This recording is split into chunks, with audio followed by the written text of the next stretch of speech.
The Book of Genesis chapter 6. The corruption of mankind. Now it happened, when men began to multiply on the face of the land, and daughters were born to them, that the sons of God saw that the daughters of men were beautiful and desirable, and they took wives for themselves, whomever they chose and desired. Then the Lord said, My spirit shall not strive and remain with man forever, because he is indeed flesh, sinful, corrupt, given over to sensual appetites, nevertheless his days shall yet be 120 years. There were Nephilim, men of stature, notorious men, on the earth in those days, and also afterward, when the sons of God lived with the daughters of men, and they gave birth to their children. These were the mighty men who were of old, men of renown, great reputation, fame. The Lord saw that the wickedness, depravity, of man was great on the earth, and that every imagination or intent of the thoughts of his heart were only evil continually. The Lord regretted that he had made mankind on the earth, and he was, deeply, grieved in his heart. So the Lord said, I will destroy, annihilate, mankind whom I have created from the surface of the earth, not only man, but the animals and the crawling things and the birds of the air, because it, deeply, grieves me, to see mankind sin, and I regret that I have made them. But Noah found favor and grace in the eyes of the Lord. These are the records of the generations, family history, of Noah. Noah was a righteous man, one who was just and had right standing with God, blameless in his evil generation. Noah walked, lived, in habitual fellowship, with God. Now Noah became the father of 3 sons, Shem, Ham, and Japheth.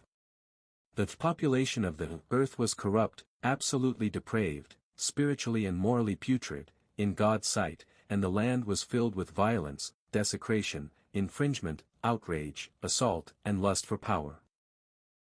God looked on the earth and saw how debased and degenerate it was, for all humanity had corrupted their way on the earth and lost their true direction.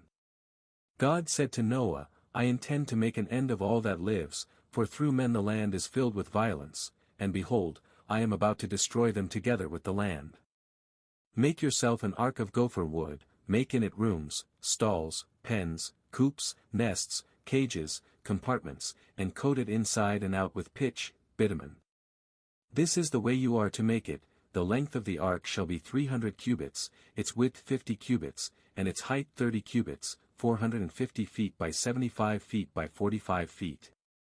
You shall make a window, for light and ventilation, for the ark, and finish it to at least a cubit, 18 inches, from the top, and set the entry, door of the ark in its side, and you shall make it with lower, second and third decks.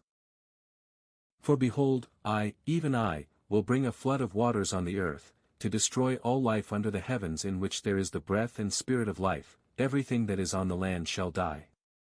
But I will establish my covenant, solemn promise, formal agreement, with you, and you shall come into the ark, you and your 3 sons and your wife, and your sons' wives with you. And of every living thing, found on land, you shall bring 2 of every kind into the ark, to keep them alive with you, they shall be male and female.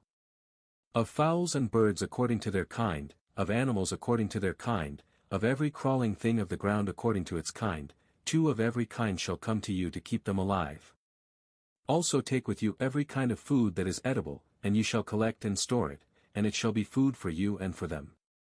So Noah did this, according to all that God commanded him, that is what he did.